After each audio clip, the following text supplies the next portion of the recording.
Okay. Good evening, everyone. Thanks for coming. Quick show of hands. How many of you have been here since Tuesday? Awesome. So you guys are the real troopers. Thank you so much for being here. 5:30 on day 3. I would probably be at the bar, so you guys we're really happy to have you all here. So one of the things that I love the session, and one of the reasons why I love the session is it gives me a way to tie together a lot of the things that you learned over the last couple of days, and hopefully it's going to be very applicable to your own businesses when you get back home. So what we're going to do today is, I think there's 2 really important things that I want to highlight. One is we're going to do a demo of an automated end-to-end media workflow. And I'll show you basically how you can leverage AWS to automate your media workflows. And then the other thing that's really exciting for us is to have Tony, Director of Engineering from Netflix, and he's going to present to you on how they handle automated media workflows. So the first question that comes to mind, if you're thinking about automating, is why do it? What is it that we hope to gain from this? And I think the answer is the world around us is getting more and more complex every day. And how is it getting complex in the world of media? First, size. If you think about what's happening, if you go to any trade show these days, the thing that's front and center is 4K video. 4K video is a giant leap, basically, forward from where we are. You know, today, typical media streams might be in the order of 2 megabit. To get a good, high-quality 4K video stream, there are some estimates that you maybe need 20 megabit. That's a pretty long leap from where we are today. There's definitely people who push it all the way up to 8 megabit, but definitely not the average. So size is growing. In addition to size, there's more and more formats. Why are there more formats? Primarily because there's more devices that we need to deliver to, things like Rokus, Xboxes, iOS devices, Android devices, Kindle Fire. So there's a growing number of formats. And then this all gets magnified by the fact that there's more and more users who want to consume their content digitally. So all in all, this means that the world is getting more complicated, and the reason why we automate things is to make the complex simple. And hopefully that's what we're going to show you today, that you can leverage AWS to run an automated media workflow, to do everything that you need to do in a simple way. So one of the ways that I'm going to, since we all now can agree that it makes sense to automate, what I want to do is go through a scenario that I hope is fairly common for most of you. I'm not going to read the slide. You guys can do that if you like. But basically, the scenario is that we're a media company. We produce video. The video is going to get stored in the studio initially. The videos will then need to be ingested into a place to be able to do some processing on that video. The processing will then result in a number of different formats that you'll have to figure out how to deliver. And then lastly, you'll have to think about archival. Because one of the, it's your studio's production, it's your intellectual property.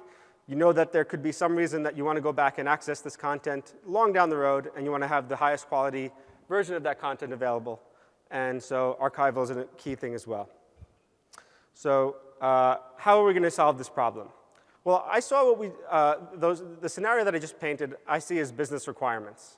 And so to break down those business, as an engineer, what I do is break down business requirements into something like a diagram. And so when I read that scenario, what happened in my mind is I saw 3 blocks. 1, ingest, moving the content from the studio to AWS. Processing, doing things like transcoding and the archival. And then delivery, getting these contents in these multiple formats to the end users, discovery and delivery.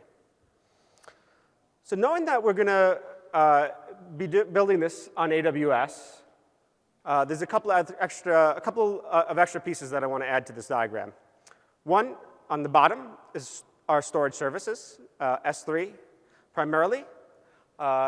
And I'm not going to go through all the reasons why S3 is ideal here. I'm hopeful that you've heard that over the last few days. But I do want to say that we're going to use different flavors of S3. We're going to use standard and reduced redundancy. I'm going to get into those reasons in a little bit. And then we're going to leverage Amazon Glacier for archival. And so that's going to be the engine for us to be able to store the content as it moves through the pipeline. But how are we going to actually move the video content through the pipeline? The answer to that is simple workflow service. So we're going to, it'll be responsible for taking a piece of content through ingest, processing, discovery, and delivery. And that's where we're going to focus quite a bit of time today. So let's start zooming in. If you go into the ingest portion, it's quite simple, right? You need to move your piece of content from your studio in Tokyo to US East. On the scenario, I very specifically said the studio's in Tokyo. And the reason why I did that is because many of the media customers that I speak to care about latency. They want to get files into AWS as quickly as possible for processing. And so Tokyo is just about as far away from US East as I could get, and that's why I picked that. So the question becomes, how do you get this content into S3 as fast as possible? And I think there's it's a two-part answer. One is how do you get something into S3 just as fast as possible? And then the other is how do you handle that latency equation? The problem of moving a file halfway around the world is a different one than getting it into S3. So I want to make sure that's clear and something that you guys recognize. So the fastest way to get a piece of content into S3 is to leverage multi-part uploads. And in the demo that we're going to be doing in a little bit, the way that I'm going to do the multi-part uploads is using Amazon's CLI, the new unified CLI. You can use SDKs. There's lots of different ways. But in this demo today, that's the choice that we've made.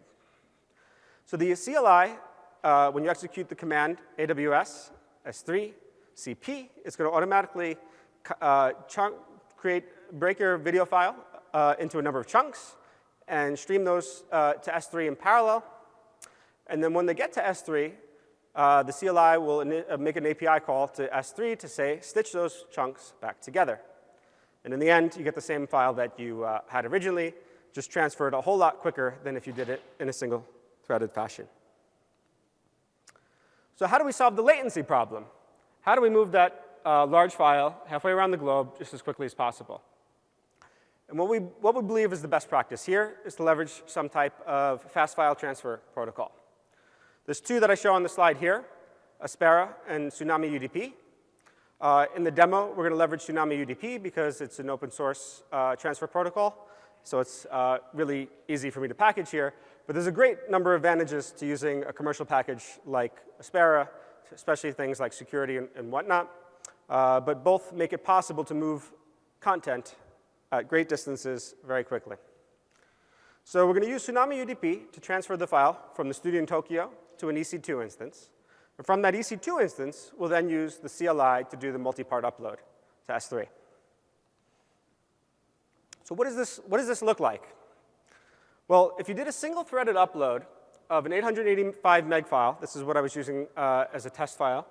If you did a single-thread upload of that file to Amazon S3, from Tokyo to US East, it would take approximately 13 minutes and 25 seconds. Now, I ran this test a number of times, so this is an average of a few runs. 13 minutes and 25 seconds. So the next test that I did was, OK, let's go from Tokyo to US East using multiple threads.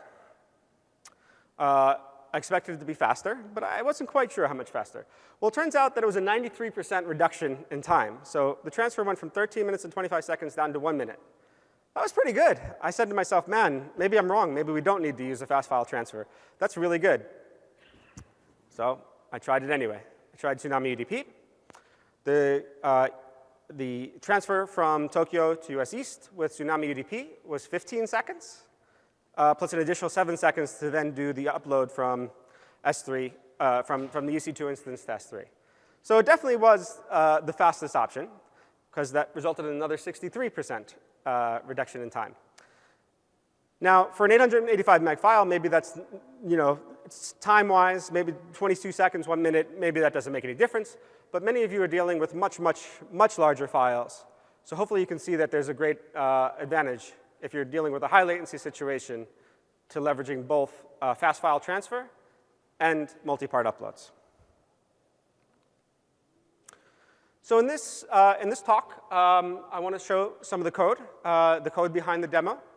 It's not 100% complete. I'm not going to go through the code in detail, but it is here for your reference. The slides will be shared with you after the fact. So this is something that you'll be able to, if you want to try and build this workflow yourself, something you'll be able to use as a basis for creating it.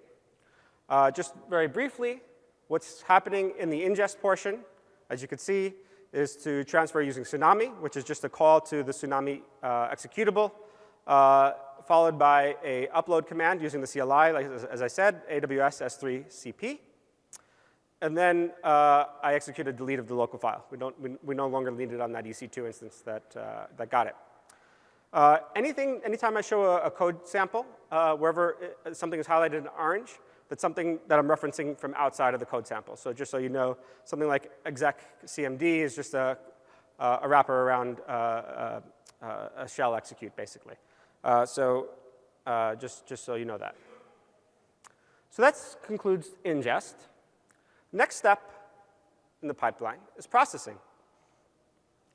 So what do we want to do in the processing stage? Well, for this example, and to meet the business requirements that we stated earlier, key thing is transcoding.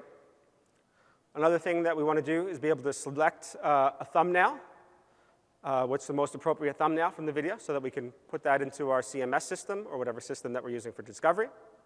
And then we want to do the archival. So what does each of those steps look like? From a transcoding perspective, it's quite simple. We're leveraging Amazon Elastic Transcoder. And transcoder basically takes an input parameter of a file in an S3 bucket. You specify as an output parameter what the destination should be. Here we're using reduced redundancy storage as the destination. And the idea is that reduced redundancy storage has a little bit lower durability. It's 4 nines versus 11 nines. So standard storage is 11 nines of durability. Reduced redundancy is 4. The trade-off, the reason why you can get that, or the reason why there is that lower durability number is there's fewer copies, which means that we can charge you less for it. So for transcoded video, we don't need to store it at the most highly durable number, because we can always retranscode it. And so there's things like notifications built in to reduce redundancy in case there ever is a loss of an object, so that you can simply retranscode that video. So, you know, besides doing this process as quickly as possible, we also want to show you ways that you can reduce costs. So that's what we're using Elastic Transcoder for. How does this look? How are we calling Elastic Transcoder? Well, you can see we created an Elastic Transcoder connection using the Bodo framework. We specify the inputs. We specify the outputs. Here I'm showing 2 output formats in the walkthrough that we're going to do in a little while. I'm only doing one just for sake of brevity. We create a job that's going to result in a job ID. We basically can poll that job until it's completed. Now, ideally, you'll be using some sort of notification capabilities to do that, but just for simplicity's sake, I label this as a function wait for completion. So the next part of processing is something that I find really interesting. Let me just ask a question here. How many of you have either used or have a pretty good understanding of Amazon Mechanical Turk? Great, that's a great number. So we're using Mechanical Turk because there's some processes that a human can do much better than a machine. So that's what Mechanical Turk is basically a way for you to do human process automation. So you can make an API call to Amazon Mechanical Turk, create what we call a hit. A worker will be able to pick up that unit of work and do it, and then respond back saying that they've completed it. And then it's up to you to approve or deny that job that was completed. So we do this, like I said, because humans are much better at some things than computers. So a computer would have an awfully difficult time at picking the right thumbnail. A human at least can know which thumbnails are the wrong ones pretty quickly, and then intuitively generally can pick the right one. So this is just an example.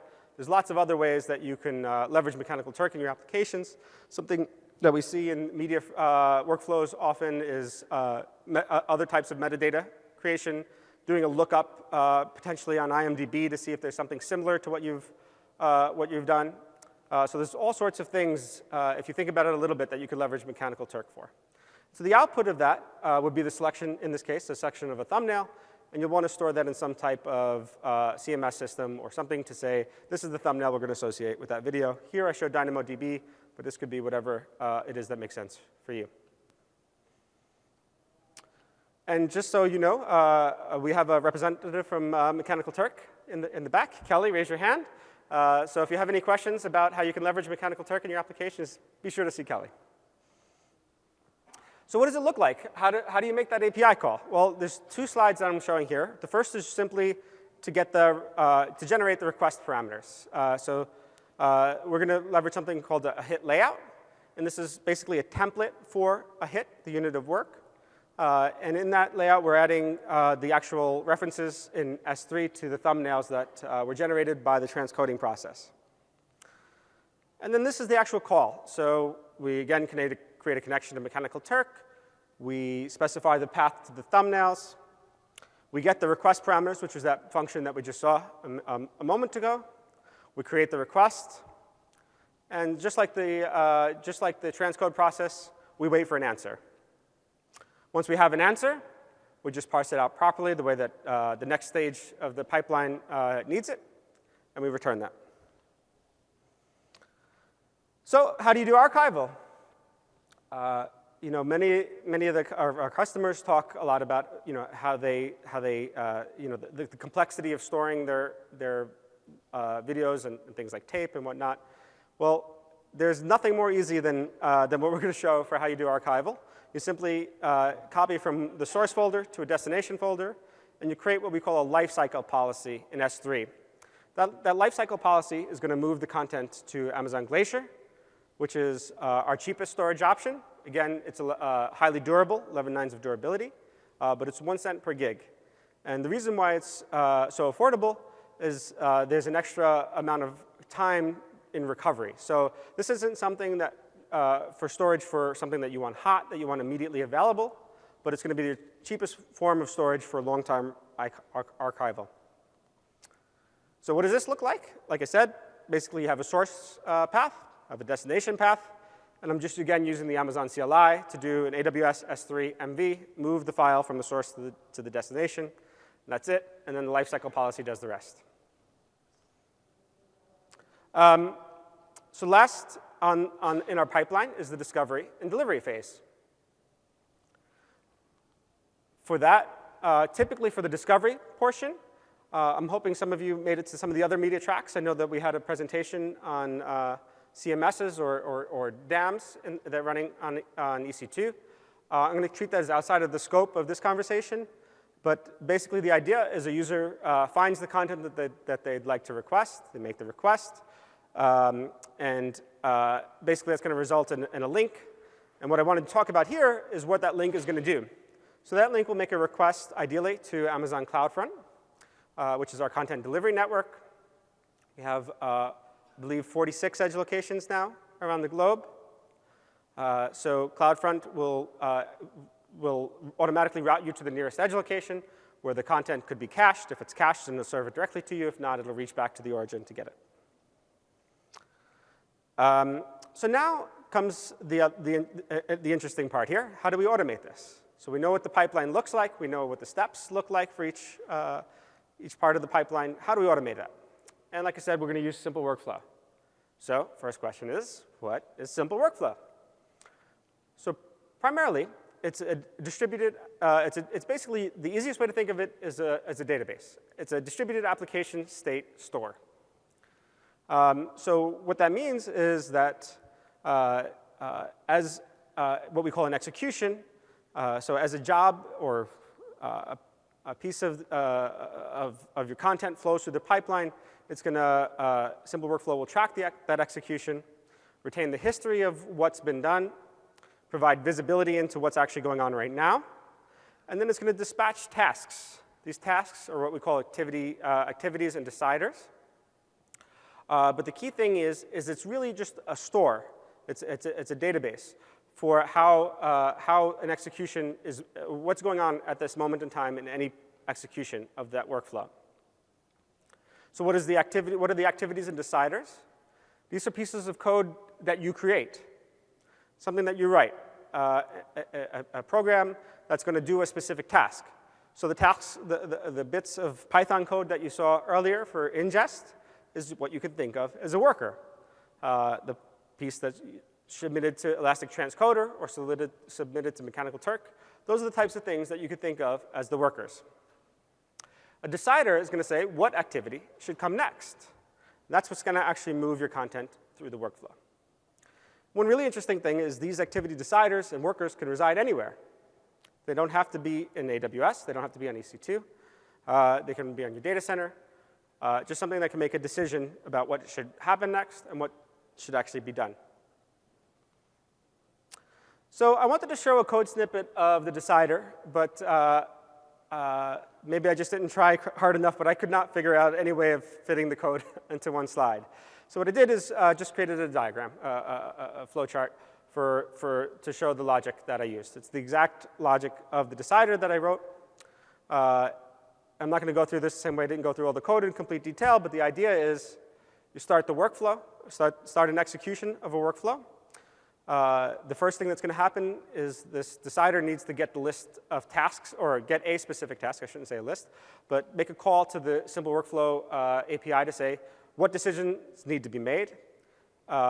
If there is a decision that needs to happen, it's going to say what's the history of things that have happened in this task. Based on that, whether it's something just starting from the beginning or what tasks have been completed, it's going to make a decision about what should come next. Like I said, I'm not going to go through all the details, but it's here for you. If you choose to implement this, this could be a great start for you. What does the worker look like? So we saw the bits of code that actually do the work, but there's some scheduling, some coordination that's involved. And so what the worker looks like is very similar to the decider. It's going to make a call to say, give me the activity tasks that I need to complete. So that's the first thing here. Then if there is something to do, it's going to basically, in this example here, I'm saying, is this the first task? Is this the first task that needs to be complete based on the name? Ingest, for example, it's going to set up the parameters to make the call to the do ingest function. So get things like the IP address and whatnot from the submission of the job. So that's what an activity worker looks like. Next, I want to show, so if we have a pretty good idea of what's going on, so just a quick summary of the steps in the workflow that we'll see in a moment is start the execution, do ingest, transcoding, select a thumbnail, archive the file, and signal the completion of the execution. Before I go on any further, as a solutions architect, I have to ask two questions. Are the things that I proposed, are they scalable, and are they fault tolerant? So ingest, one of the beautiful things about going to EC2 or to S3, whichever one you choose, is that you basically have an unlimited amount of bandwidth to be able to move files in just as quickly as you possibly can. So most definitely scalable. If you take the Tsunami UDP approach, you can use things like auto-scaling to, like I said, to get you to basically an unlimited amount of bandwidth in. Is it fault tolerant? Again, something like auto-scaling can definitely help you there in terms of EC2. If you're going directly to S3, then S3 is inherently fault tolerant. And that applies to the transcode and things like Glacier. Again, these are services that AWS manages, and our design principles are always to think about scalability and fault tolerance. Amazon Mechanical Turk, this is a really interesting one. So the way I see it is Mechanical Turk scalable? Is it fault tolerant? Absolutely, the infrastructure is. But what's more important is the idea that let's say if you hired somebody whose whole job it is to pick the thumbnails. Now, if that person calls in sick for whatever reason or is not available for whatever reason, that job's not going to get done. Or maybe you'll do it yourself. But with Mechanical Turk, there's basically an incredibly large pool of workers standing by, waiting to complete your task. So most definitely scalable. and most definitely fault tolerant. You don't have to think about Susie calling in sick. Delivery with CloudFront, again, large distributed network of servers. Shouldn't have any trouble there with scalability, fault tolerance. And the automation elements. So most customers that I speak with, they are using some sort of automation tool today. But typically, that orchestration engine runs on a single machine. So if that server fails, their automation process comes to a halt. With simple workflow, again, we designed the servers so that they're distributed in multiple data centers, and automation is a key part. Scalability and fault tolerance is what we're doing every time. So now I want to just move on to a demo. I have to switch laptops here, so bear with me for 1 minute.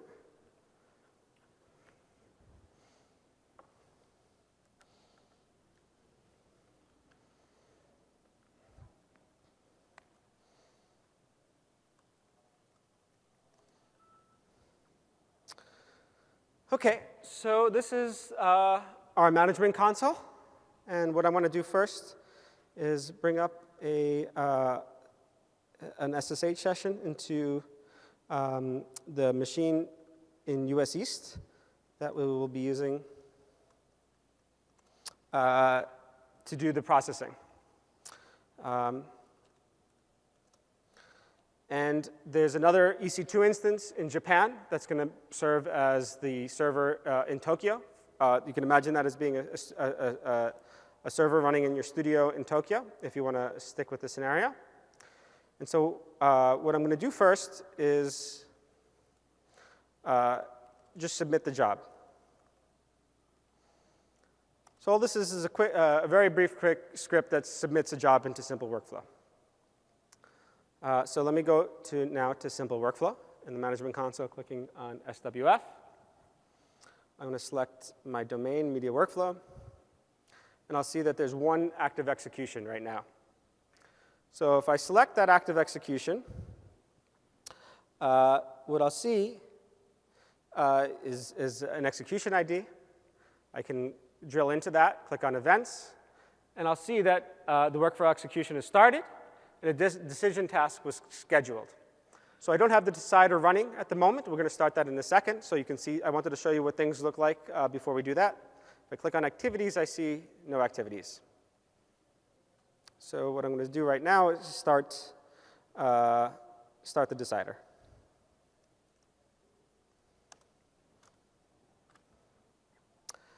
So the decider has been started.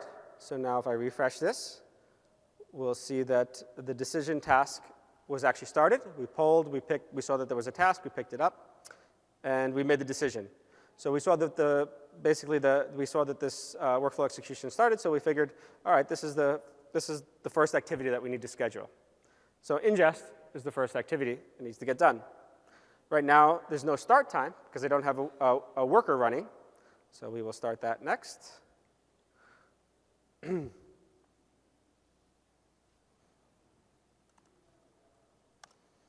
So the worker is now started.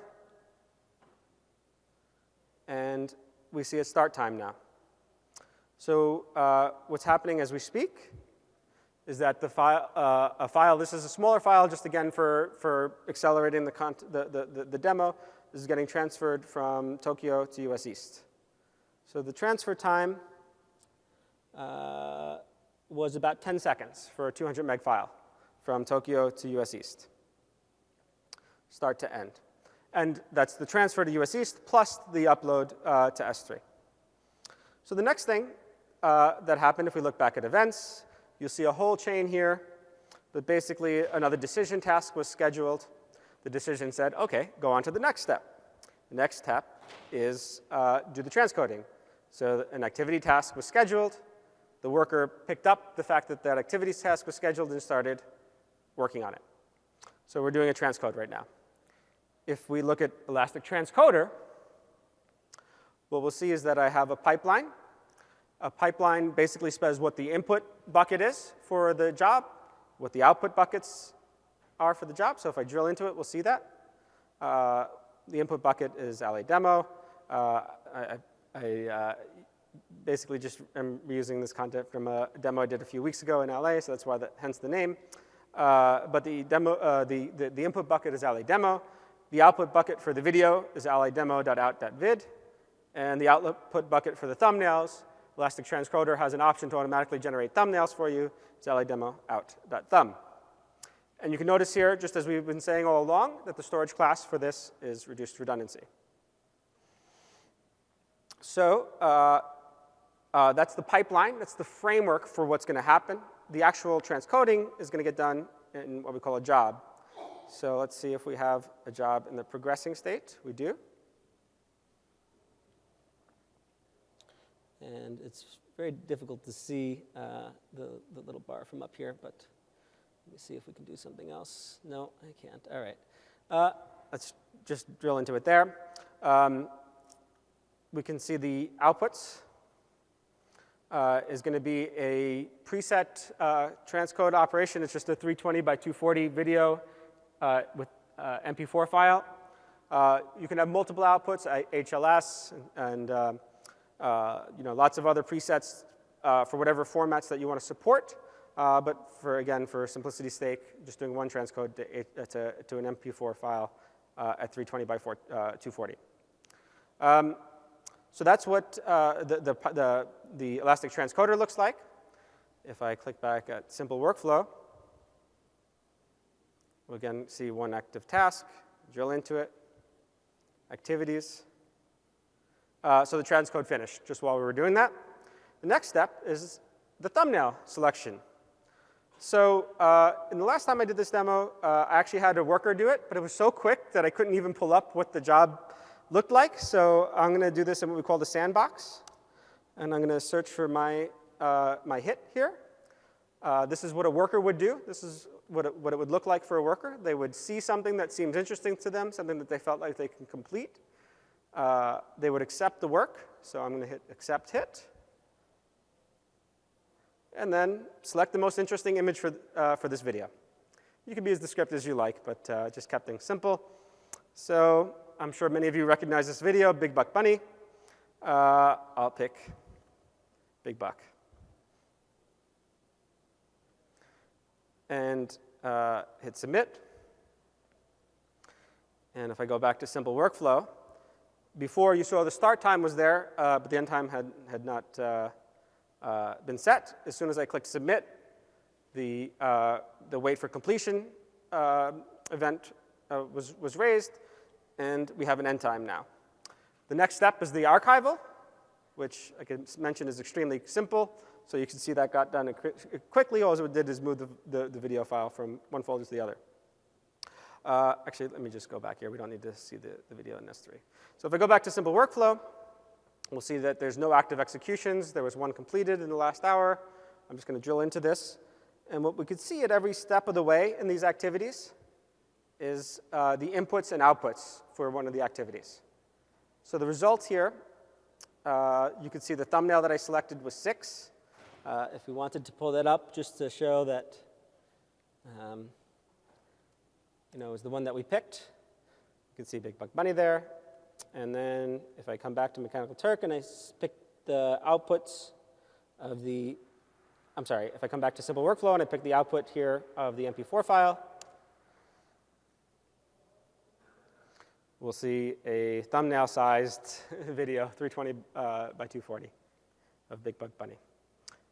And this is getting delivered through CloudFront. So that's what I want to show you. The next, let me move this back to the other laptop. Hopefully that's something that was relevant for you and makes sense. Let's go back to full screen here. Uh-oh. Yeah, slideshow, current slide. Here we go. So the next thing I want to invite Tony-Koinov from Netflix to talk about how they handle media workflows. Please welcome Tony.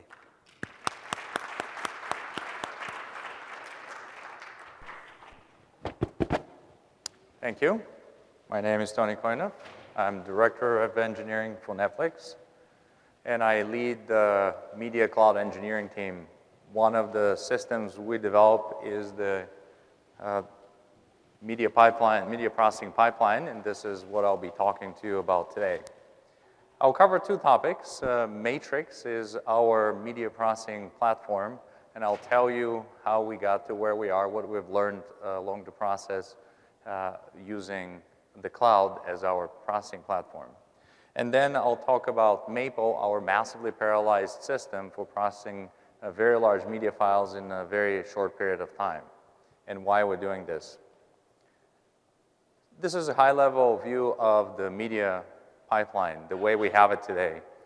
We receive video sources, all kinds of media sources, I should say, from our content partners, such as in this case, Walt Disney, Warner Brothers, Lionsgate, using an industry standard Aspera protocol, and we've worked with Aspera and Amazon to create a cloud-based version. So today, as files are delivered, they're delivered straight into our S3 storage space. From there, our pipeline picks up the source files and processes them. We're running through a lot of highly computationally intensive tasks. We do things like heavily algorithmic quality control of the sources. We do transcoding, we do packaging, we do control again of the outputs that we've produced to make sure that they're still correct. And at the end, we deliver all of this, those streams to the content delivery networks, which later stream to our end users. An example here, OpenConnect, the Netflix content delivery network, but we also deliver to other content delivery networks. In general, from a high-level perspective, the system is completely automated media processing system, very large scale to meet the needs of especially large launches that Netflix does either around new devices, new countries, and so on. But the ultimate goal is to deliver the quality of video and audio and subtitles that's most enjoyable for our users. And there's various optimizations and controls that we've created along the lines to guarantee that.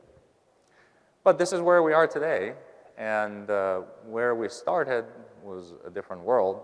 And to help you visualize it better, I will start with a game called Driving to Hollywood. And your mission is to transport all of us here at reInvent to Hollywood. And you have two choices. You can choose Ferraris to do that, or you can choose Priuses. And just to help you with the choice, I will give you a little bit more detail about what you get with those choices. So Ferraris are fast, 200 miles per hour. You can get there very quickly, just a little bit over an hour. And I'll cover your speeding tickets, by the way. And, but those are for purchase only, limited quantities. If it breaks, and it does break, you will have to fix it yourself. Since you own it, you pay for parking. And it's obsolete in 1 year. Nobody wants to drive a last model Ferrari. Or you can get a Prius, and you can get many of them. They're not as fast, but you can lease them, and you can add more to the lease and remove from the lease as you need them at any time. You have virtually unlimited quantity for the purposes you need. If it breaks, the leasing agency replaces them for you for free.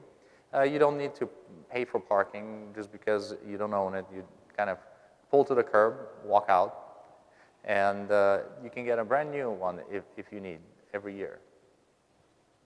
So what is the Ferrari? Why the analogy with the Ferrari? Well, if you look at the heritage of the video industry, you would see that in the past, all of the technology was optimized around the individual. In this case, it's the editor, the creative person whose time is very valuable and it's probably hard to find in large quantities.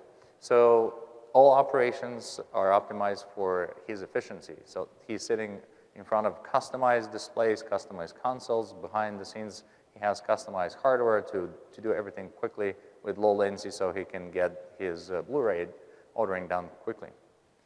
So as in 2006, 2007, as Netflix decided to do the streaming business, we hired people from that industry to build our transcoding farm.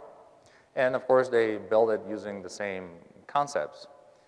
We've built several racks in our data center of heavily customized, very high efficiency GPU units to do the transcoding. Well, the challenge that we faced in the end of 2008 was that we were launching several new devices like PC, Mac, and our first major push to TV screens through Xbox. And the new devices required new format. As it always happens, to work out the details around the new formats takes time, and it usually, the format discussions are finished shortly before the launch date. So with just a few weeks to launch, and meanwhile, our content team has acquired some new great content, doubling the content library, we're rushing to transcode the whole library to the new format. Literally speaking, the GPUs were smoking hot, and the fans were not large enough on those custom units to cool them down, so the systems were overheating and we're experiencing hardware problems and various other issues that slowed us down. So at the end, we failed. We didn't manage to deliver the full catalog for the launch date, and Netflix launched with the partial catalog, which also meant that for the next few weeks, users would come, would try to play a title, and the title won't play just because the transcode is not available. So we looked into it, thought about what are the other options, what can we do about it. At that time, Amazon Cloud was in its early days, so we decided, hey, this is a great technology, what can we do with it? And a year later, all of the transcoding now was happening, not the whole system, but all of the transcoding, it was happening in AWS. In the fall of 2009, again, a major launch, PS3. Again, new format. Details are nailed down very late before the launch. 3 weeks to launch, we transcode the whole catalog. This time, however, because we're in the cloud, we can scale the farm as needed to meet the deadline, and we launched successfully. And this was the first successful launch for Netflix with a full catalog of catalog experience. So from 2009 to present, we've migrated and moved everything to the cloud. The whole system is completely in the cloud now in US East. We use a variable-sized EC2 farm, normally a few thousand compute units, but sometimes we we go up to 10,000 units. We use a lot of S3 storage to store everything that we have, sources, intermediate files, full redundancy, reduced redundancy, depending on the needs, as was explained earlier. And we're optimized for throughput, not so much for latency. So no more missed deadlines. We have launched since then a number of new devices, new catalogs, new countries, all successfully. And it's great when you build a system which can support the needs, the predicted needs of the business. But what if you get this a completely unexpected opportunity to do something that's completely new and is completely unpredicted? And this happened to us in the spring of 2010. Mid-February, Apple came to us and said, you know what, those rumors about iPod are true, and we're launching in less than 2 months, and we would like to have Netflix be on the device at the launch time. This was a unique opportunity. We would have not been able to successfully execute on it had we been in the data center that we controlled, just because we wouldn't be able to scale the farm. Again, as you already guessed, new device, new format, time to encode very short. But at that time, pushing to 4,000 instances, we're able to re-encode the whole catalog for iPad, and we're able to launch successfully on day one with a full catalog experience. So just again, it's great to have a system that can meet the demand, even unexpected demands. Again, going back to the high-level view of the system that we have today, and for us, throughput trumps latency. We always think horizontal. Priuses move in aggregate, move a lot more people than Ferraris can.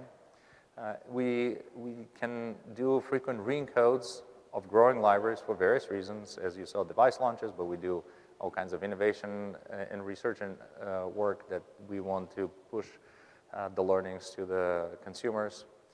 And Netflix is nimble. We can take on opportunities that we wouldn't be able to take if not for these capabilities. Again, the iPad example.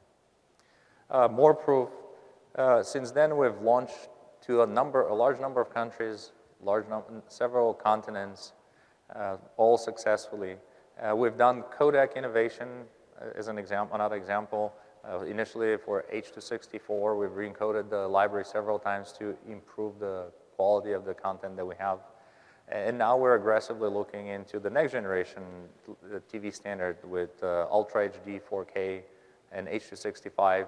And we know that the tools are very early stage now, and over the next year or two, there will be a lot of improvements in the tools. So we anticipate we'll do several re-encodes of the catalog to always get the best possible quality out to our consumers. So in conclusion, AWS really handles Netflix scale well. We currently have 6 regional catalogs. We have 4 formats that we support, with the 5th Ultra HD in development. Each format has multiple sub-formats, customizations with specific devices.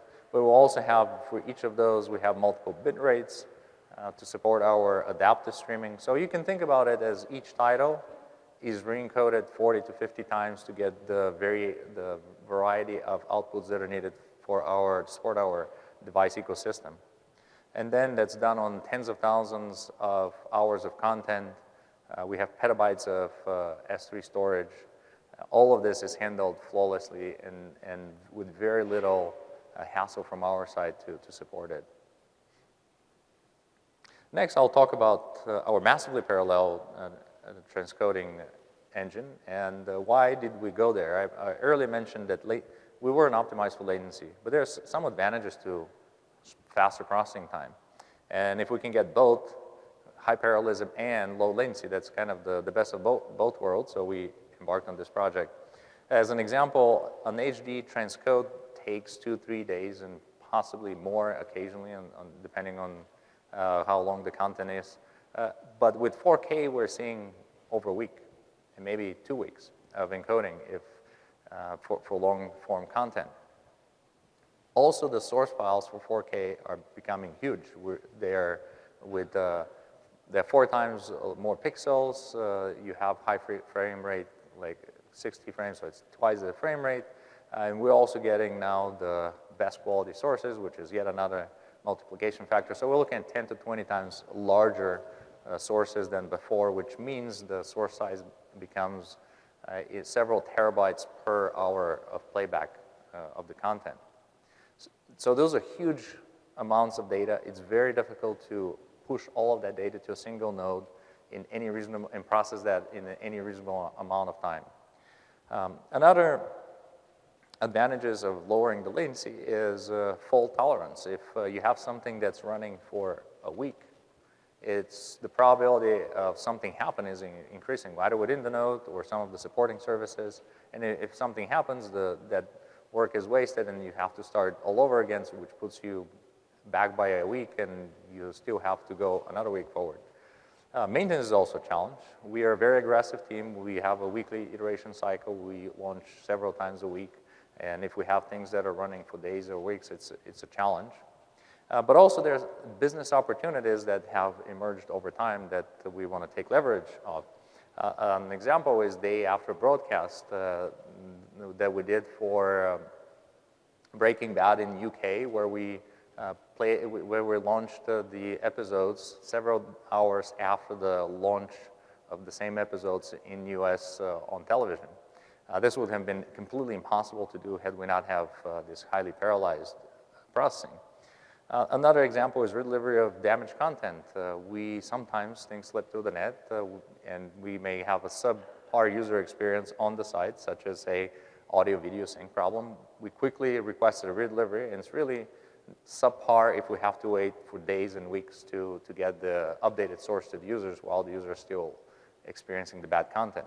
So what can we do about this? So what we've done is we get the source, we partition it into small chunks, say about 5 minutes.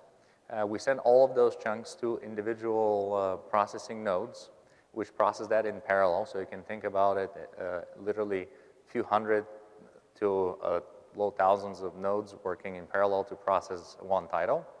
And the reason of the large number is just because, if you remember, there's number of profiles and number of bit rates and so on. And as the sources, all the sources, because they're running in parallel, complete in about an hour to 2 hours processing time, and then they're assembled, put back together, and we have a validation to make sure that their frame rate exactly the same as the source. So this way we can solve, kind of have both the parallelism, the large scale parallelism, and the low latency that we couldn't afford with like very expensive GPU units, but just using standard, in general, in many cases, something like C1 medium instances for processing. And we solve all of those problems that I mentioned earlier. So in conclusion, if we had to do it again, we would actually not do it again the same way. We would completely skip the data center and go straight to the cloud. And in many cases, the comparisons that people run to decide between should we go to the cloud or should we build it ourselves are kind of ignoring a lot of the background like IT costs and various other costs associated with just operationally managing, removing, replacing broken hardware and so on, and just building out additional capacity and upgrading hardware because the hardware ages. But also things like, for example, in storage, durability. It's not only replacing the hard drives. It's as you replace the hard drives, as you upgrade them, you have to move the old data from the old disks to the new disks, and you have to do it in a way that you don't lose the durability and so on and so forth. So there's a lot of complicated processing happening in the back end that we're kind of completely unaware of, and we just consume it for free, so to say. And another important aspect is that our business is a moving target, and we're moving faster and faster. And we have all of those unpredictable, in advance, unexpected business deals that we can leverage. And at the end of the day, it's really hard to put price on being nimble. And being nimble is the difference between a successful product and one that fails. Thank you. And I'll be happy to take questions. I'll be at the Netflix booth later to answer any questions or have any follow-up discussions on our processing pipeline.